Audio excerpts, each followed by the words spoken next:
Buenas noches, profesor. Buenas tardes, que digo, profesor. Estamos locos como usted. Profesor, ¿usted qué soñó anoche, profesor? Porque ahora paran en los púlpitos hablando y que yo soñé, que Dios me dijo, que no sé qué, profesor. ¿Usted qué soñó, profesor? Bueno, querido estudiante, le quiero decir que Sigmund Freud, el psicoanalista, habló mucho de los sueños, que tienen sus grandes conflictos biológicos, en cuanto a que después de una cucayera o después de una jartera, usted puede soñar, que son cuestiones que tienen también significado. Por ejemplo, ahora muchos sueñan con volver a restablecer y a imponer el paramilitarismo con el fin de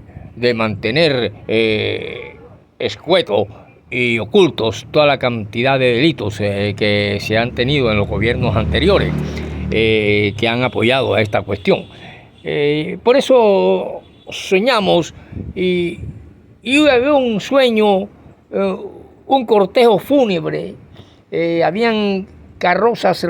negras en fila y gente que iban en las calles y de pronto alguien preguntaba y husmeaba y decía que aquel que vaya ese taxista, ¿de qué partido es? ¿A quién apoya? No, apoya a Iván Cepeda o apoya a otro candidato del Partido Liberal, pero no es paraco, ni es uribista, ni es palomista, y entonces lo atacaban y lo golpeaban y lo maltrataban, o sea, una forma de violencia. ¿Y usted qué opina de eso, profesor? ¿Qué interpreta esos sueños? Bueno, aquí analizando a Sigmund Freud y a la toxicoanálisis, estamos viendo una radiografía de lo que es la violencia colombiana,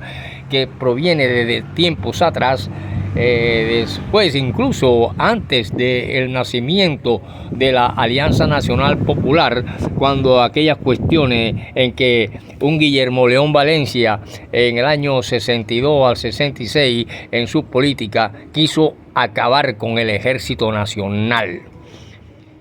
y crear estados verbales de guerra contra los civiles y acabar con la prensa o la censura de prensa, censurar la prensa, acabarla.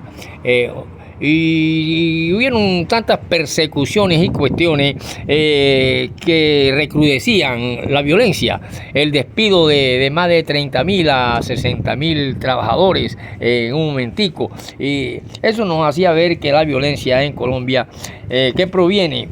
desde aquellos tiempos en que se utiliza a un militar para apaciguar el levantamiento de la población y del pueblo por la muerte de Jorge Eliezer Gaitán en 1948, el 9 de abril. Entonces se utiliza a un Rojas Pinilla, del que él y su hija llegan a ser creadores de la Alianza Nacional Popular, ANAPO. Y eso fue Rojas Pinilla en 1963, el 7 de agosto. Se frustra un golpe de Estado organizado por él contra las excluyentes hegemonías y las excluyentes partidos tradicionales que provenían desde mucho tiempo. Y por eso, cuando vemos que la violencia en Colombia ha tomado muchas fases, cuando hemos visto que todas han fracasado, la de Pastrana Arango, la de Álvaro Uribe Vélez, que estuvo cerquita de La Paz, cuando desmoviliza paramilitares, y también entre el gobierno anterior y Uribe, que ya hay diálogos, unos diálogos que hacen que aparentemente la FARC sea desarmada, pero que realmente fueron eliminándose poco a poco. ¿Y quiénes son estas FARC, profesor? Bueno, son movimientos que surgieron, movimientos campesinos por la lucha de tierra, pero también durante el gobierno de Alberto Lleras Camargo, armó a muchos campesinos para que pelearan con la guerrilla. Entonces ha visto entre el mismo pueblo enfrentamientos y presidentes que han estado detrás de estas cuestiones, como es el caso del armamento que entregó el ejército y el Senado a los campesinos para combatir las guerrillas. Y así por el estilo, hasta que se llegó a Lleras Camargo. Lleras Restrepo y Lleras Camargo, Valencia Restrepo, 1966. Pero nosotros aquí nos vemos frente a la violencia, y en el sueño se ve una persecución de preguntar si aquella viejita es el pacto histórico o no, o es antiauribista o es antipalomista, la nieta de este Valencia, que en última instancia acaba con la movilización sindical y proponía estados verbales de guerras militares contra los civiles. Bueno, ese sueño, sí, yo tuve ese sueño y vi como varias personas rodearon a un taxista y le metieron su carro, sus camionetas al carro, se lo espachurraron y luego lo golpearon hasta dejarlo casi muerto, con escarmiento y así nuevamente la violencia acabó. Pero cuando se está cerca de que hace poco aquí porque ya en el siglo XX entra la influencia del narco, la mafia narcótica, y se une el narcoparamilitarismo y esas cuestiones, Pablo Escobar y todas esas cuestiones del cartel de Medellín, que es la ciudad más violenta y más narcotraficante y de grandes capos, lo vimos en el 20 y así se recrudeció la cuestión, hasta que llega un momento en que la FARC logran prácticamente ser desarmada y cuando ya se creía que se podía vivir en paz en Colombia, entonces fueron siendo eliminados poco a poco esa FARC que nació en Marquetalia en el año 1964 y que después hablaremos de eso, pero que ya con el gobierno de Uribe estuvo a punto, e incluso con el anterior gobierno, y después de muchos diálogos y silla vacía, logra tener el pueblo la esperanza de que sí se puede votar por un partido común, que así se llamó a esa dejar de armas, como si fueran adiós a las armas, de Ernest Hemingway, un escritor norteamericano. Y entonces en ese momento muchos e incluso muchas organizaciones aquí estuvieron infiltradas y habían paramilitares dentro de instituciones que no se creería nunca que fueran capaces de tener comandantes y tener directores y cuestiones paracos, como fueron la seguridad privada. Yo estuve haciendo unos cursos de seguridad privada y ahí llegaban muchos profesores, coroneles y tal, y otros tenientes del ejército que eran paracos a dar clases en seguridad privada. Y lo mismo en la defensa civil colombiana, también hubieron muchos directores con aleación al paramilitarismo y aplaudidores de Álvaro Uribe Vélez. Y así sucedió con aquel palomismo y aquel Guillermo Valencia, que fue el hombre más excluyente y represivo que hubo en aquellas épocas del año 62 al 66 que coge Carlos Llera. Pero este logra traicionar al campesinado Valencia y también arma al campesinado, haciendo así una autodefensa contra la guerrilla. Pero la guerrilla surge precisamente por el descontento del pueblo ante la teneduría de tierra. Por eso siempre la lucha campesina y la lucha por la tierra. Tierras que en última instancia con el paramilitarismo y el narcoparamilitarismo fueron usurpada ya no por el Estado, sino por civiles narcotraficantes y narcoparamilitares que se adueñaron de grandes extensiones de tierra, y otros que la compraban legalmente, como Pablo Escobar, que la compraban legalmente al lavar con propiedad privada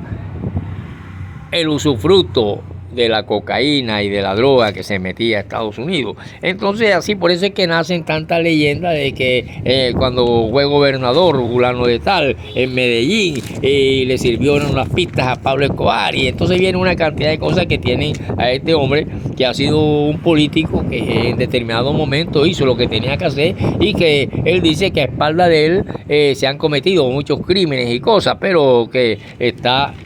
en juicio y está a punto de caer en nuevo juicio como masacres y cuestiones. Entonces a mí me interesa aquí decirle que sí, que el sueño, usted puede tener un sueño después de hartarse un poco de yuca, un poco de cucayo, pero que ya a la luz de la ciencia y el psicoanálisis de Sigmund Freud, él habla sobre el significado de los sueños y yo creo que sí, que están ahora mismo, al verse que están perdiendo la fiscalía, están perdiendo el aparato estatal mafioso que había, con togas mafiosas y carteles de toga y carteles de coca y carteles de paracos y carteles de no sé qué, un estado corrompido en Colombia, y que ahora que se está limpiando, esta gente hace todo lo posible por volver a obtenerlo, y entonces está el peligro de que nuevamente a la población civil se le empieza a perseguir porque votaron por fulano. Yo he votado por el Partido Liberal, el Partido Conservador en las pocas veces, y cuando vi que la violencia se podía cambiar a Dios a las armas por un voto, yo di el voto por la Fuerza Armada Revolucionaria de Colombia, porque la lucha campesina siempre ha sido real y desigual, y esa gente ha combatido así, hasta el punto que los mismos narcotraficantes como Pablo Escobar pidieron ayuda a las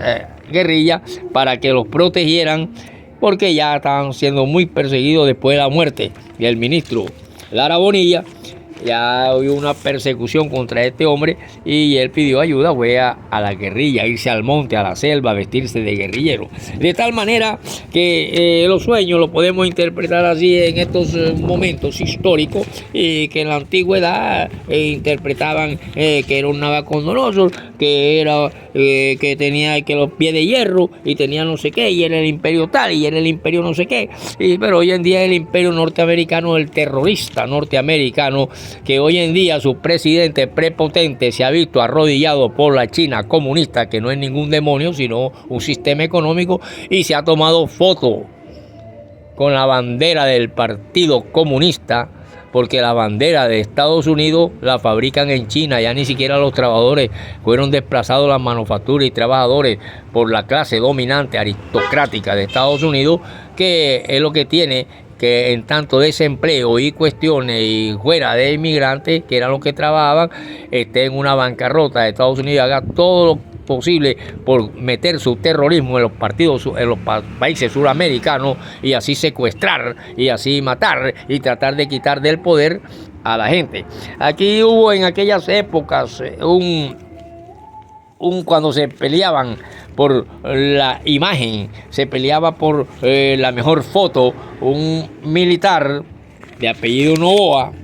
en aquellas épocas de Valencia y de Pinilla y de Lleras y todas esas cuestiones, cuando se peleaban por la publicidad de la foto, donde un Lleras Restrepo decía que él era liberal para adelante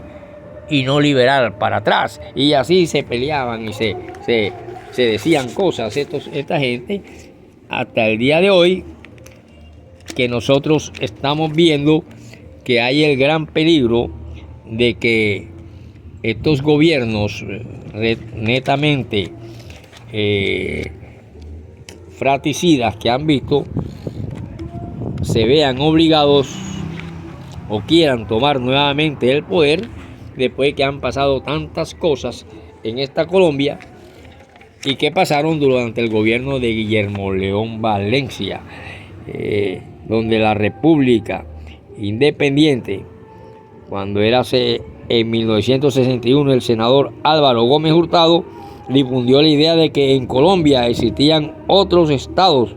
llamados por él repúblicas independientes, en las cuales los guerrilleros imponían su autoridad, delinquían sin castigo alguno, y esta cuestión le valió para que cayera todo el peso de la ley por estos gobiernos. Por lo tanto, sigue, y no sé por qué hoy no se censuran a medios de comunicación, porque sencillamente en el pasado Guillermo León Valencia ya hubiera acabado con Caracol. Bueno, como era de ellos, no la acaba, pero sí hubiera acabado con otros medios como RTBC, el otro de aquí, de Sudamérica, y el otro opositor, y el otro opositor. O sea, solamente hubiera dejado los de ellos, y me vuelvo a secar los mocos con la corbata de Donald Trump. Hombre, profesor, ¿qué nos va a decir más de los sueños? No, sí que lean a Sigmund Freud, que a mí me gusta decir Sigmund Freud, para que sea letra por letra y no hablar así con ese estilayo Sigmund Freud como hacen en los pasillos de las universidades psicoanalíticas.